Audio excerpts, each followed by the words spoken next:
Well, the other day I heard a vibrating sound coming from my furnace. So got me thinking about my draft inducer motor. And I had to put that in new last year. So I got concerned about whether maybe this one was going out already, even though it's a new part. It'd be this setup right here. Blower and motor and everything all goes together. But so anyways, I thought, well, I ought to see what I can do with the old one that I took out of there. The old one was kind of rusted out kind of bad, so the motor still worked on it and all that. So anyways, I decided to go ahead and go dig that one out. And I think I'm going to go ahead and see if I can fix that up. This one here seems to be fine now. I oiled it the other day. And I wonder if maybe a chunk of something didn't maybe get down in it and it finally worked its way back out of there. But anyways, so I'm going to see if see, the old one actually was a better quality one. This one, it had places to oil it and all that kind of stuff. This one here, they don't even really give you any place to allow the oil to go down to the bearings. So so I think I'm going to take that one and fix it up a little bit and have it as a standby in case this one does go out. And then if this one never goes out, fine. If it does, then I'll have one. I won't have to go without heat. So we'll go out in the shop now and I'll show you what I'm talking about. Okay, this is the old motor, and what had happened is, see one stud left here. That one stud was the only one still actually holding this, and here's rusted off to where it was just broke off. And then there were supposed to be two more on here, and they were rusted clear down to the bottom. So basically only one bolt still holding the motor onto the blower, and that obviously wasn't enough. So what I'm going to do is I'm going to try to put some little studs on there, just kind of tack them on myself. I got a piece of threaded rod here. It's about the right diameter.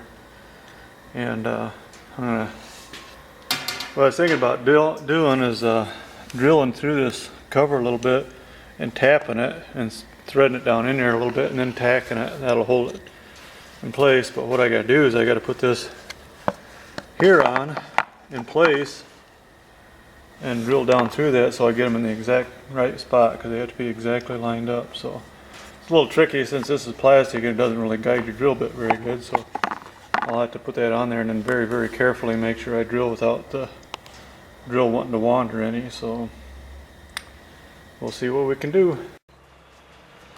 Okay, I determined that this rod that I have is 12/28 thread, so what I did is I set this up in my little drill press vise, and that'll hold it straight, and the object just try to get this bit to go straight as straight up and down as possible. And this is the right bit for that tap. And so what I'll do is I'll take and drill right down just a hair right in there where those holes are, and I'll do two of them, get my studs in there, and then I'll take and grind these other two off and do these other two. So I got to have two of them to keep the orientation on at any given time. So that's what we're doing now. Okay, now my next step is to go ahead and tack them on there. A little bit of weld. I'm going to have to kind of try to get them as straight as possible. This thread isn't, there's hardly enough thread there. Not a very good tolerance thread, so I don't know, I might have the wrong thread on there. It sure seemed like when I threaded into a thicker piece of steel, they threaded right in and felt good, but in this they don't seem to quite, so I'm not sure what steel. But it doesn't matter, as long as I can get them tacked on there and straight enough to get the blower housing on there, then that's all that really matters. So I'm going to tack these two on, and then I'll use those as a guide to do the other side. Okay, we got two of them in, these two here, and they seem to be the right height. This is the, or no, these two. These are the two new ones, I think. I'm not sure. Yeah, these are the two new ones. And they're at the right height. This one here I wouldn't have to change, but I think I will. And then this one here does have to be changed. So now that I got the first two in, now I can go ahead and use this here as a pattern to drill the next two and do the last two. Okay, the other two are on there. And I'm just using this here to clean them up. It's just a little cutoff wheel. but that allows me to kind of get into these little tighter areas a little bit easier.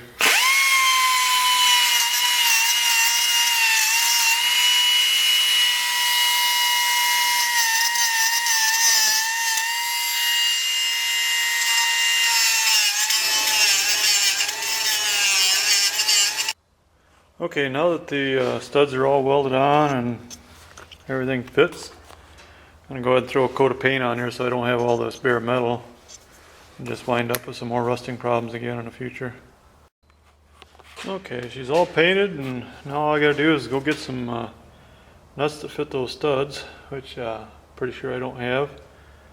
So I'm going to take a piece of the threaded rod that I made them from, take it into part store and get some nuts for those, and then tomorrow I should be able to finish this project up.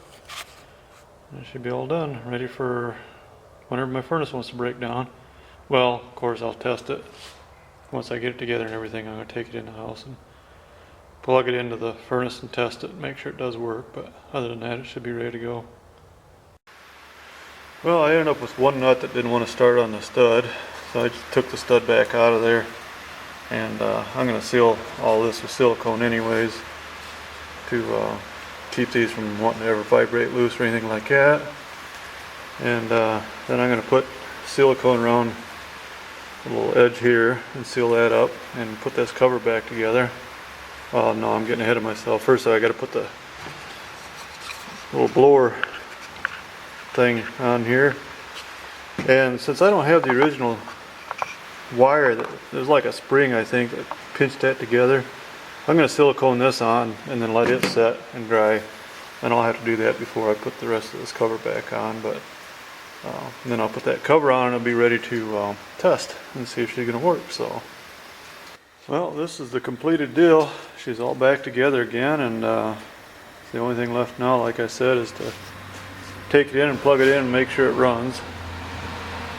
And I'm gonna give the RTV about 24 hours or so to dry before I try that, so I won't be trying that until tomorrow sometime.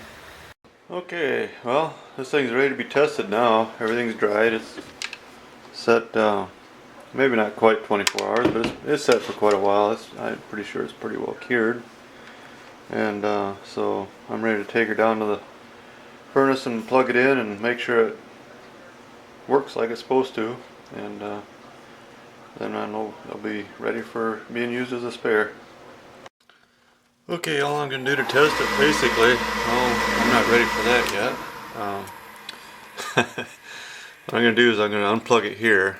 This is the one that's actually in the furnace, and then all I got to do is just plug this in here into this connector, and that should be all I need. So I guess since it's ready for call to heat, that'll be perfect. I do have a switch that I put in here that I can force a call to heat, and I've worked on this thing so many times that I decided that something like that would make it so much easier to test this furnace instead of run up and down and turn the thermostat up extremely high and everything. So anyways, I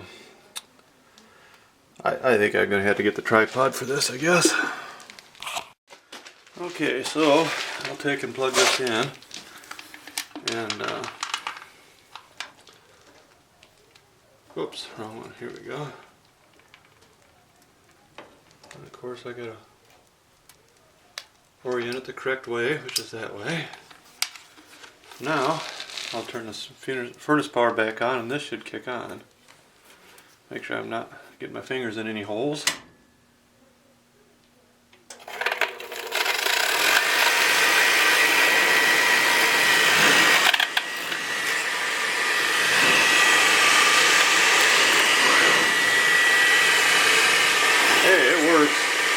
A little bit rough sounding there at the beginning, but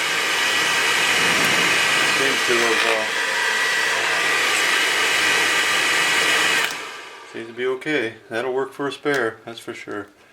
Alrighty, well, thanks for watching.